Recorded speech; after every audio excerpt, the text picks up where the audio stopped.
High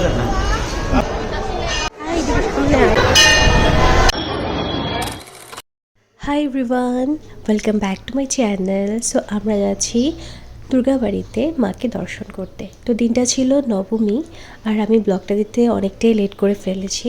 তো প্রথমেই গিয়ে দেখি এতটা ভিড় যে কি বলবো, ভালোই ভিড় হয়েছিল। অষ্টমীর দিন তো ঢোকাই যাচ্ছিল না, আমাদের প্ল্যান ছিল অষ্টমীতে যাওয়ার, বাট আর যাওয়া হলো না। তারপর আমরা এই বাইরের দোকানগুলো থেকে ধূপকাঠি মোমবাতি নিয়ে নিয়েছিলাম। তারপর ধূপকাঠি মোমবাতি নিয়ে আমরা ঢুকলাম মাকে দর্শন করতে।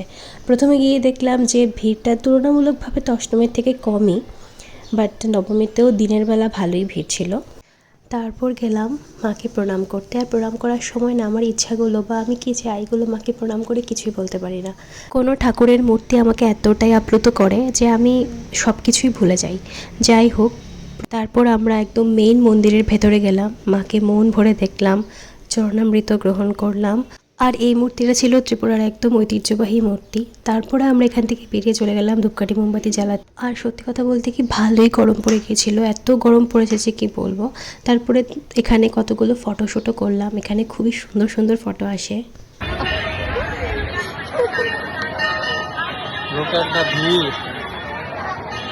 আর অনেকটাই ভিড় ছিল, যেটা তোমাদের প্রথম থেকেই বলেছি। দেখো প্রসাদের লাইনটা এখান থেকে স্টার্ট হয়েছে, আর বলতে পারো যে পুরোটা দুর্গা বাড়ি জুড়ে রয়েছে, মানে কোথায় গিয়ে শেষ হয়েছে। তারপর আমরা কয়েকটা ফটোশ্যুট করলাম। খুব সুন্দর করে দুর্গা বাড়িটাকে সাজানো হয়েছিল, রাতের বেলা তো আরও সুন্দর লাগছিল দুর্গা বাড়িটা। আমি কী কী ফটো তুললাম সব আমার ইনস্টাগ্রাম আইডিতে পোস্ট করা আছে, তোমরা চাইলে চেক আউট করতে পারো, আমি আমার আইডিটা এখানে মেনশন করে দেবো। অ্যান্ড অলরেডি আমি একটা get ready with me shoot করেছিলাম, যেটা অলরেডি পোস্ট আছে, তোমরা এটা গিয়ে পারলে চেক আউট করতে পারো। আমার আউটফিট আর মেকআপের সব ডিটেলস আমি ওই ভিডিওটাতে পোস্ট করলাম।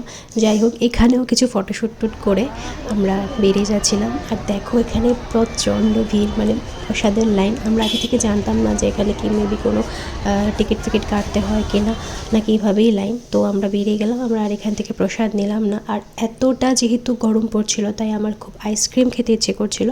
তাই আমরা কেএফসির সাথে যে আমুলের আউটলেটটা আছে, এখান থেকে এই আমুলের এই কুলফিগুলো অর্ডার করেছিলাম। আমার তো খুবই ভালো লাগে এই কুলফিগুলো খেতে। তো তারপর এই কুলফি খেয়ে আমরা বাড়ি চলে গেলাম। বাস দ্যাটস ইট ফর টুডে। দেখা হচ্ছে নেক্সট ব্লগে, বাই।